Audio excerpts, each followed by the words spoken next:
In this video, I'm going to show you how to set up the software.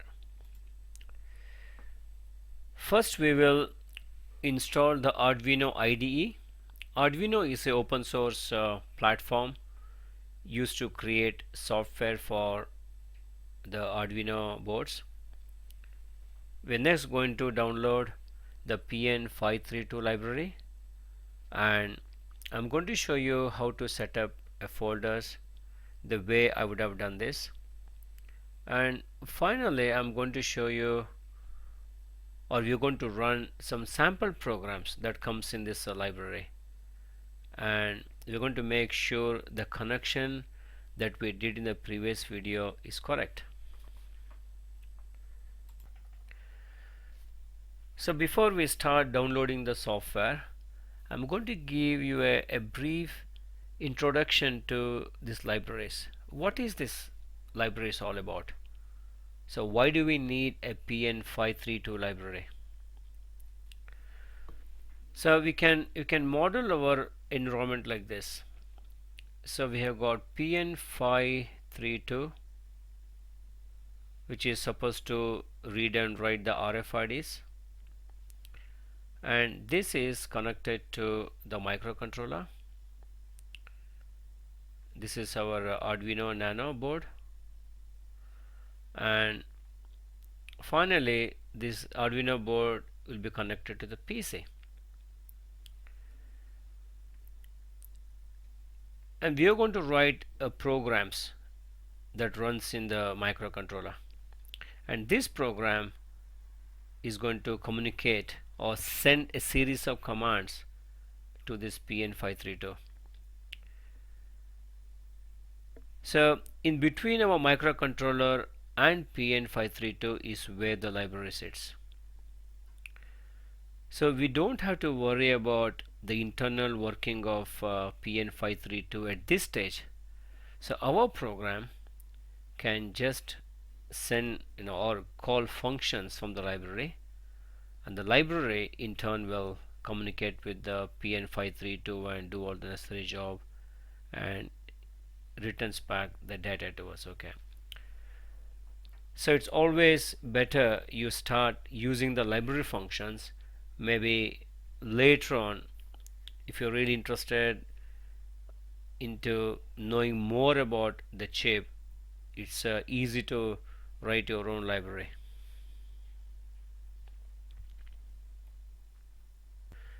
So first let us get the Arduino IDE. So go to Google and search Arduino IDE, and I'm going to choose the first one.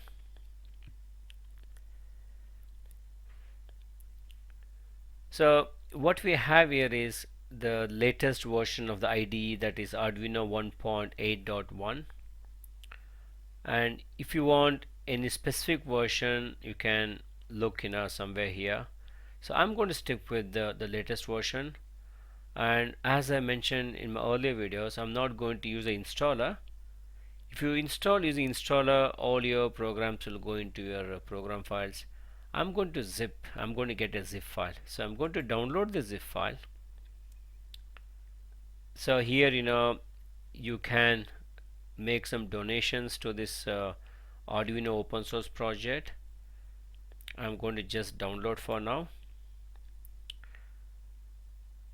and this is going to download the zip file, and we don't want to wait here, so I'm just going to pause and come back when the download is complete. So when you download using a Chrome browser, all your downloads will go into the download folder. So what I have done now is I want to keep all my zip files, all the downloads, libraries, and all the software. I'm going to work in a single folder. So I have just created a folder called my PN532 kit.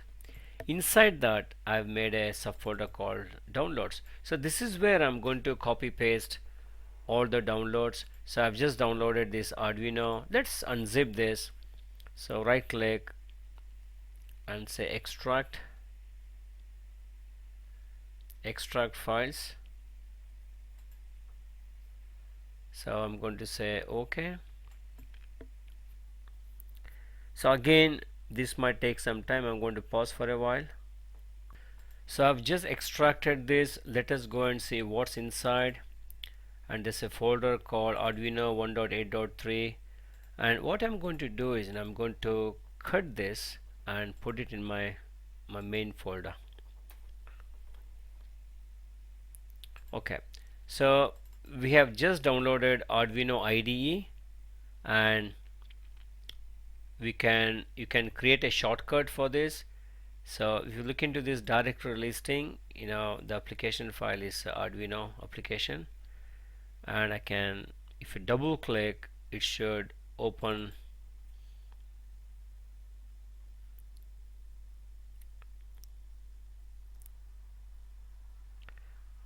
So I just double clicked. I'm waiting, it's taking some time, so I'm going to pause for a while.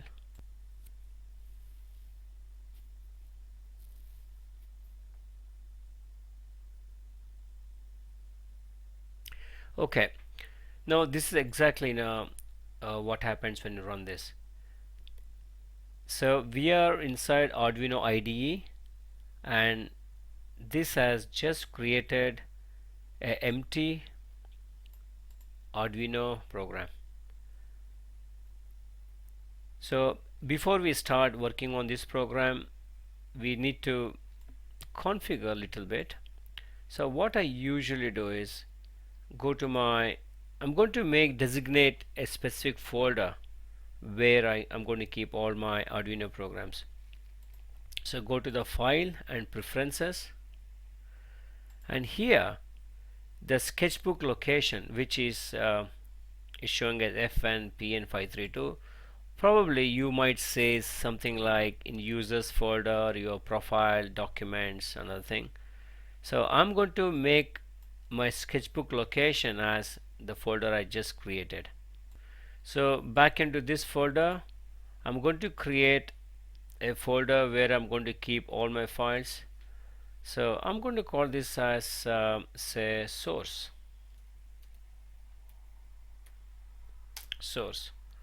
and double click. So I'm going to copy and go back to the Arduino, and I'm going to set this as this is my sketchbook location, and all other values you can keep them as default and say OK. So because I've changed these preferences, you have to restart Arduino. So basically you have to close this program and restart again. So we closed, and we'll go back to this folder and double click Arduino,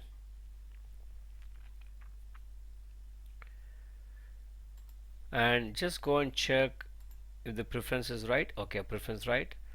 And I'm going to show you what exactly has happened when we closed and reopened again. So this is the folder where we have set as the the sketchbook location. When you double click, so Arduino IDE has automatically created a folder called libraries.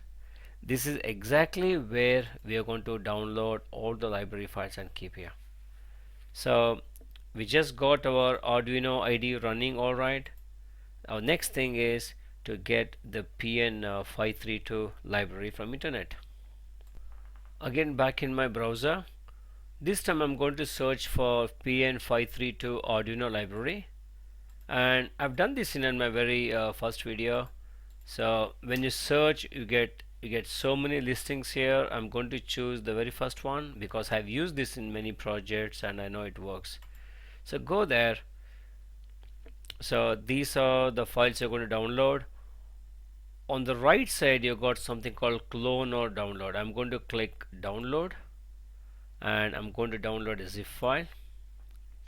Again, as usual, the zip file gets downloaded into the browser download folder, and from there I'm going to copy it to my download folder, unzip it. So I just finished downloading. I'm going back to this folder, go to downloads folder and paste, and next I'm going to unzip it, unzip extract files. So it has unzipped, and let us see what's inside. So what we need is to copy all these files, or you can just I'm going to move this file. Okay, I'm going to say Control X, copy, and go to our the libraries. Remember, the libraries folder is created by Arduino IDE. I'm going to keep this as it is, but I don't want this the GitHub file here. I can just go and delete. So we just copied the Arduino PN532 library. So because we made changes to the library folder, you have to go back to the IDE, Arduino IDE. You have to restart, or you have to close and restart again. So I'm going to close and restart again. It is better you always create a shortcut on your desktop for this Arduino.exe file.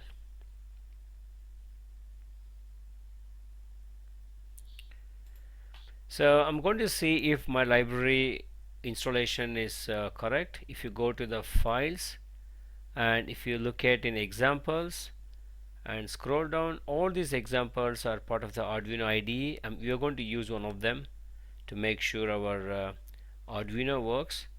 Then if you scroll down, if you can see this folder Adafruit PN532, this is the library we have installed. So if you can see this, so that indicates our library installation is correct. So the next thing we are going to do is going to test. We are going to connect the Arduino Nano board and run few basic examples. Then next we are going to run some of these examples of PN532 as well. I've connected my Arduino Nano along with wiring with the PN532 to my laptop using the mini USB cable. You can see everything what we did in the previous video. So you have to first make sure that this device works fine. So you have to make sure that your Windows OS has recognized the device. So there are two places you can look for. One is the devices and printers, and as you can see here, it is showing as a USB serial CH340 COM3. So it says it's connected to COM3. On the place where you can look for is your device manager. If you expand the ports, you can see that it's recognized. So when you connect this Arduino for the very first time, Windows will try to download the drivers automatically from internet. So I have no problem connecting this CH340 devices to my PC. So first I'm going to try out the very basic example which is part of the Arduino IDE. If you look in examples and basics, it's called the Blink program. So if you have read any books on Arduino, there's always mention about this program. This is like similar to like a hello world program we do in C programming. So the first thing we have to do is compile this program. So this is in a C++ programming language. So the first button is for compiling. Depending on the size of the program, it takes sometimes they're quicker, sometimes it takes 30 seconds to a minute. Okay, now the compilation is alright. Now the next thing is I have to upload this compiled program and into the Arduino. Click on the next button, upload. Okay, so yeah, before we do that, there's one more thing I forgot to mention. You have to choose, you have to tell the Arduino IDE more about the device and the connection you have done. So here our board is Arduino Nano, that's fine, and in the port you have to choose the port here, which I have got only one device, so it's showing me COM3. If you are working with or playing with multiple Arduinos, probably if you got more Arduinos connected to a PC, you will have multiple COM ports. So try again. Okay, it says uploading is done. So the result of this program is it just blinks an LED which is in the Arduino. So every Arduino comes with the LED, a red LED. The blink program will just blink that red LED. So now we know that our Arduino IDE works with our Arduino board. Next we are going to try some of the examples from PN532. So I'm going to close this program and we're back to the first program. It's called empty program. This time let us choose an example from the library. If you scroll down, you should see the library, the PN532 library. You're going to choose the second one. So this is a program that displays the UID of the tag. So choose that, maximize. You have to make a small change here. It all depends on whether we are using SPA connection or I2C connection, and we know ours is a SPA connection, and I'm going to use just follow the instruction here. These programs are very nicely documented. So this is a C++ program, and you should know a little bit of that C++ language as well. So I'm going to uncomment this line, and what the command says is use this line, use this object. If you have connected, if you are using SCK which is pin 13, MOSI pin 11, MISO pin 12, that's exactly what we have done in our connection. But only thing which I have to change here is there is a hash defined constant, that's PNSS. So if you scroll up, this one which is 4, I'm going to set it to 10. As you can see here, the SS like SCL is what the SS connection is all about, and we have connected that to pin number 10. And you have to uncomment this line, and that's all you have to do. This time I'm going to compile.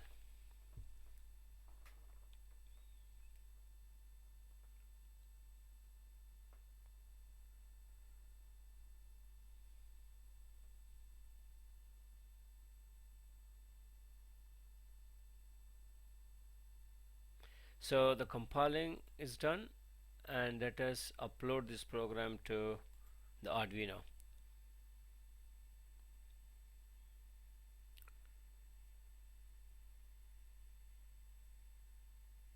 Now upload is done as well. So let us see the output of this program. It's a finger cross. So just go and click the right button here called serial monitor, and it says hello. Excellent. So what you see here is it says found chip PN532, the firmware version 1.6, and waiting for ISO 443 card. If you see this message, that shows your connection, the SPA connection between Arduino and PN532 is correct. So the next thing what we have to do is we'll try out a few tags and see that we are able to read and write to Arduino tags. So before we go to that, there's something else you have to remember.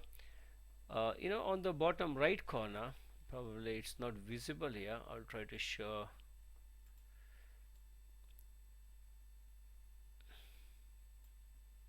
So I just have to squeeze this output window. This window sometimes is referred to output window or a serial monitor window. So in here on the bottom right corner, you see something baud. It's 115,200 baud rate. Okay, so this is very important. Sometimes I'll tell you where exactly you have to match this number. If sometimes if you see some garbage character here, the first thing you have to do is go to this sample program, look for the line the serial.begin. Whatever number is mentioned here, you have to go and set the same number here as well.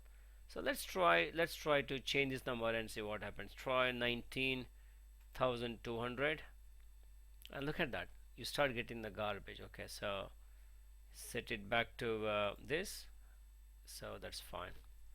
Okay, so let's next, probably I'm going to show you the various tags now. I'm going to try few tags. I'm going to try this MiFi Classic 1K, and most of the time you get this tag as a free when you buy this PN532 a kit. As you can see here, this tag UID has got 4 bytes. I'm going to try the key fob, which is also very popular and is recognized as well. So next I'm going to try the 4K, the MiFi Classic 4K. These tags are also very popular. It's a 4K, and this also has got 4 bytes. I'm going to try the MiFi Ultralight. This is very popular among the transport and e-ticketing. As you can see, this has got 7 bytes as a UID.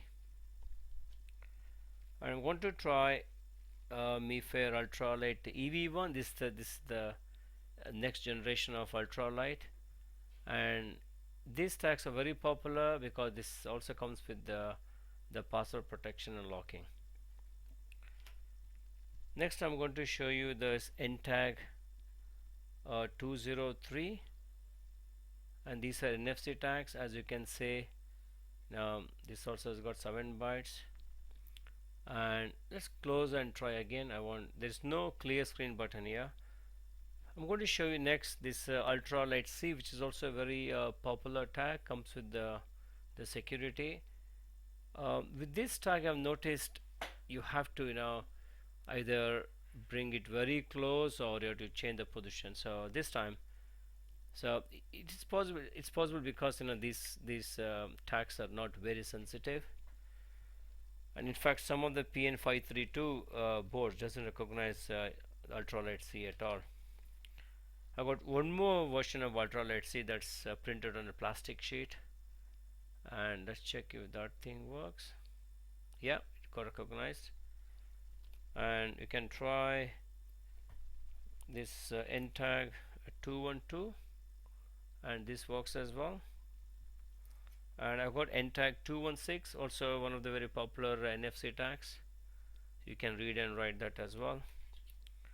And the last one I'm going to show is the MiFi DeskFire EV1 8K, and you can recognize that also. Okay, let's try some more examples here. Yeah, there's something is worth mentioning here. When you make a changes to these example files, you cannot save them. I think the last icon is the save one. Okay, if I try to save, it says these files are read only.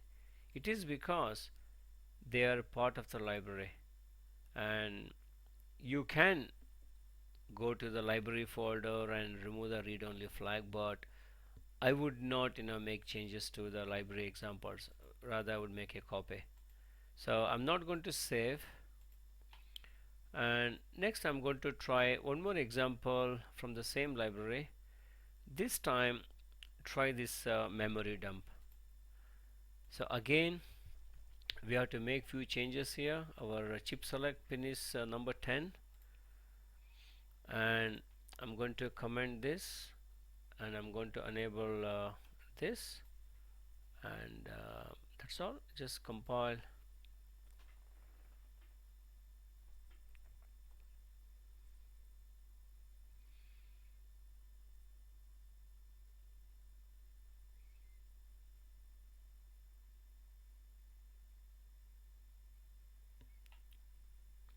Okay, compilation is done. Then the next we are going to upload to the Arduino.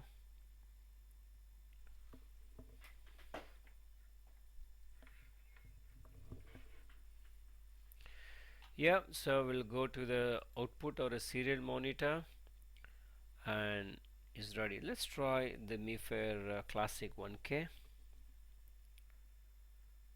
So you can see that the memory structure of this tag has been dumped. So likewise I can try this ultra light. So it looks like ultra light doesn't work. It looks like this program is only for MiFi Classic. So try with the MiFi Classic 4K.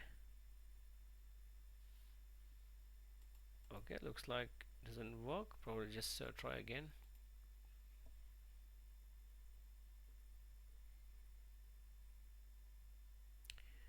Yeah, it's some authentication. Now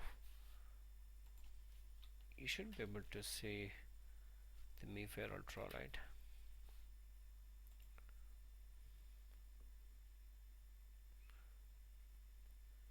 It says, yeah, look at that. This program is specifically written for MiFi Classic, so that's fine. Probably the reason why MiFi 4K didn't work is probably now I might have changed this password.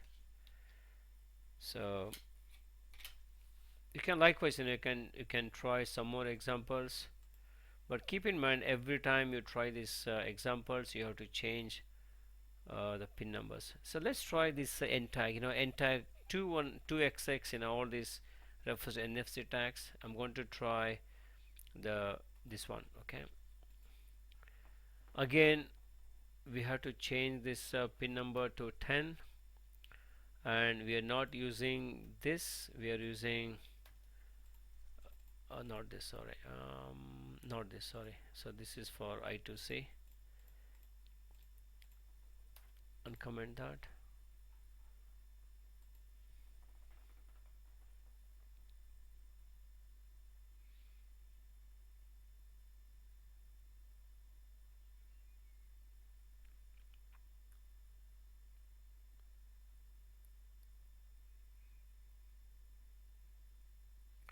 Okay, upload.